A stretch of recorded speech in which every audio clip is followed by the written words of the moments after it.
Hello folks, welcome back to Final Fantasy VII New Threat, and the episode many of you have been waiting for. We've finally completed everything we need to do in order to access the final part of the ultimate side quest that we have been working through. Now, you need to have solved all 4 of the clues, which I've covered in my previous episodes, and you need to have defeated Ozma for the item drop that he gives us, which is this down here, okay, the 4 question mark item. You then need to make your way over to this save point in the northern crater, but here's the thing, do not teleport here with Black Chocobo. If you do, the boss we're about to face off against won't spawn for some reason. You need to make your way down from the high wind, actually fly there in the high wind, and then make your way down manually to this save point. Now, let's go through preparation.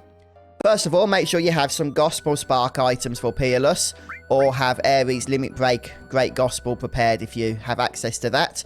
But I still recommend Gospel Spark, as Peerless will need to be cast multiple times. Now, in terms of equipment and materia, quite easy. Give Cloud, or whoever you want to give it to, the Masamune item, the Masamune weapon. And that's pretty much it in terms of equipment. Nothing else really matters. Materia, on the other hand, for Cloud, with his Masamune, I'm going to give him the Elemental Pearl combination. And that's because this boss has one weakness and one weakness only, and that is the Holy Elements. We need to be doing as much damage as we can with our physical attacks. And this combination of Elemental Pearl, combined with the Masamune, combined with a bunch of strength boosting materia, should hopefully get us to max damage per attack. So I've equipped Knights of the Round, not because we're going to be using it, we are not, but due to its nice plus 15 to strength. And then I've equipped Typhon and Choco Mog in order to counteract the dexterity loss from Knights of the Round. Now, you may wonder, why have I decided to use 2x cuts rather than the 4x cut version, X attack right there. And that's because this boss spawns with a lot of adds that we do not care to attack. Okay, we're going to leave those alive. Now, 4x cut is random in the targets it selects, whereas 2x cut is not, since we have no interest in killing the adds. 2x cut, which is going to be targeted on the boss, is going to do more damage over the course of the fight than 4x cut would, which would often not hit the boss, but hit the adds instead. Ares, her main focus is W item Peerless, so that's what she has. HP plus, so that she can hopefully survive the initial attack, which is quite a brutal onslaught. And then enemy away, just so we can get to the boss without any aggro. Yuffie, or whoever your third party member is, isn't going to be doing anything really, maybe throwing the odd Phoenix down around the place. So, or the odd Gospel Spark. So let's get rid of Sense. You cannot sense this boss. And I've given her time all. If we get to use that, then a little bit of extra speed on Cloud is not going to go amiss. And that's about it for the setup. Okay, guys? So, we're going to make our way over now to the right-hand side of the screen. And we're going to use that item in the next screen, the 4 question mark item. That should trigger a cutscene immediately. If it doesn't, it means you've messed up somewhere with the 4 clues. Now, if you have messed up on one of the 4 clues, there's no easy way to know which one you've messed up with. So what you'll have to do is go through them all again, and once you throw the corresponding item on the required enemy, if you get the dialogue from the enemy, that's the clue you messed up on. Maybe you saved it on a different save file afterwards or something. But if you don't get the dialogue, then you did actually already successfully do that clue. But that's what it's going to mean if you haven't... if you're not going to get the cutscene here, which I know I will, because I've done all 4 clues. There we go.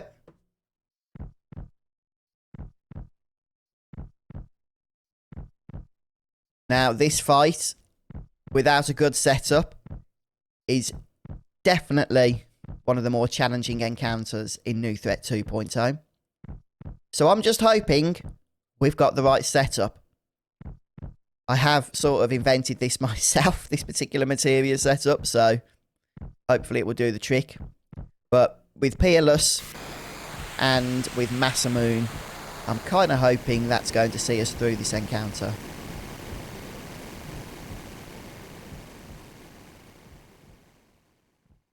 Okay. This is going to transport us now to a location with a shadowy form of Sephiroth, it would appear. This is the end of the Whirlwind Maze. Lots of dead bodies around. All we need to do is interact with the shadowy figure, and that will trigger the boss fight, so be prepared. Be prepared. Now, we're going to try and act quickly here, although I think the boss always gets the opening turn, annoyingly. We're going to start with 2x cuts. W item, Gospel Spark on Cloud. Hopefully he won't die here.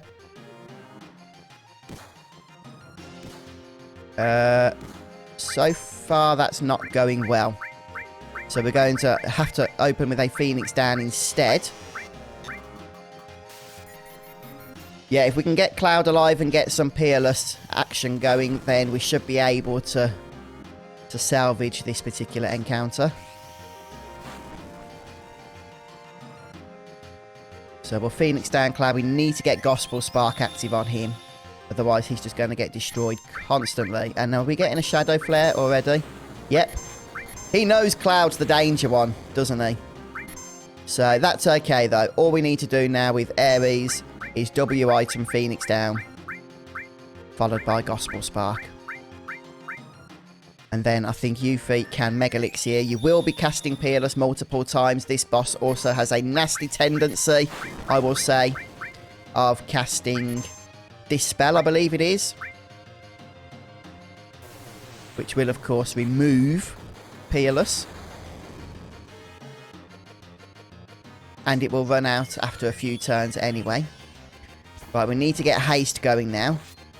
So as you can see, we're doing huge amounts of damage, which is absolutely beautiful. With our Masamune combined with Holy Element. And some nice strength boosting materia.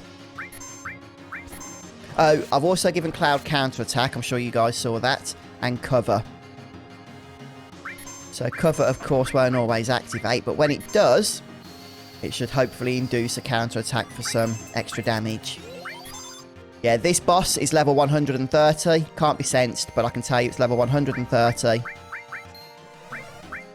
And it has 144,000 hit points. Right, so you got to be fast after those dispels to get Gospel Spark active again. And we'll get it on Yuffie as well. I'm not sure exactly what Assimilate does, but I do believe that it is guarded by Peerless, so it shouldn't do anything in our case. We'll keep Ares at the ready. And we'll just keep 2x cutting.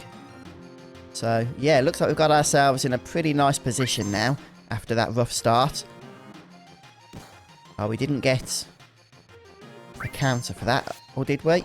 No, we didn't, sadly.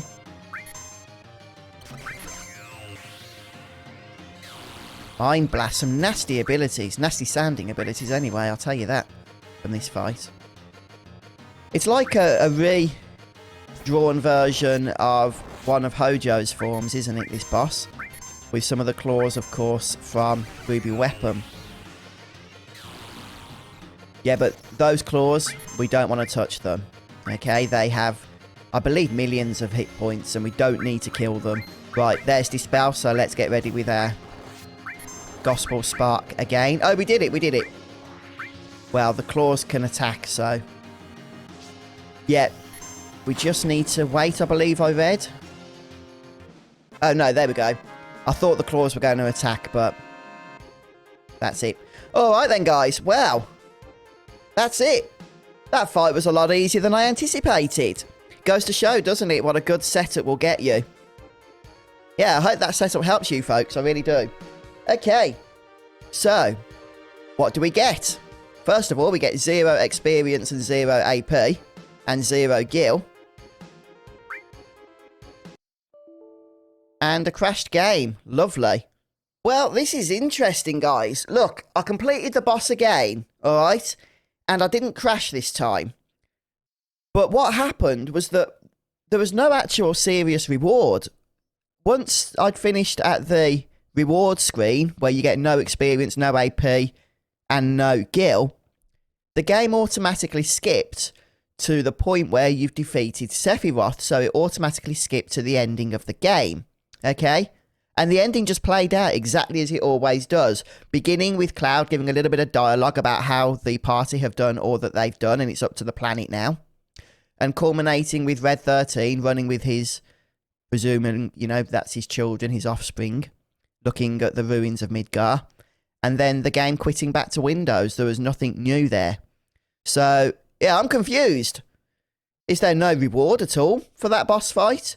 Or is my game just not playing ball? I have no idea. Maybe you guys can share your experience down in the comments.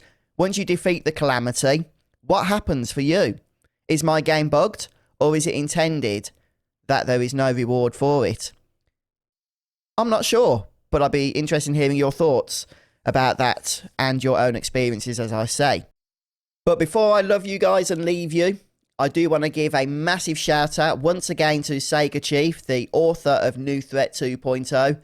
Sega Chief, you have done a wonderful job on this mod. It has been so much fun, and I can only imagine the amount of time that it has taken you in order to get the mod in the state that it's in right now, and the amount of work you've put into it. So thank you so much. Remember guys, Sega Chief has done this completely of his own volition.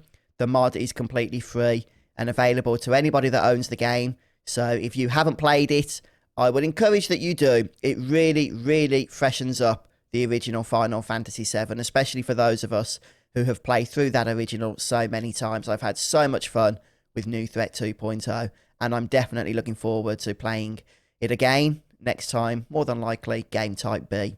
So next time, guys, I will, or rather next series, I will be covering Final Fantasy X. I will be live streaming Final Fantasy X. That is the plan right now anyway, right here on YouTube. I'm hoping to get the Platinum Trophy for that game. That's the main reason I'm going to be playing it. It has eluded me in the past.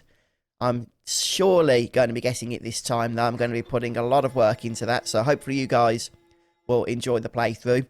And thanks so much for joining me over these last few videos as we've been playing New Threat 2.0. It's been a blast, and it's been great chatting to you all as well. But take care, everybody. Have a great day, and I'll see you next time.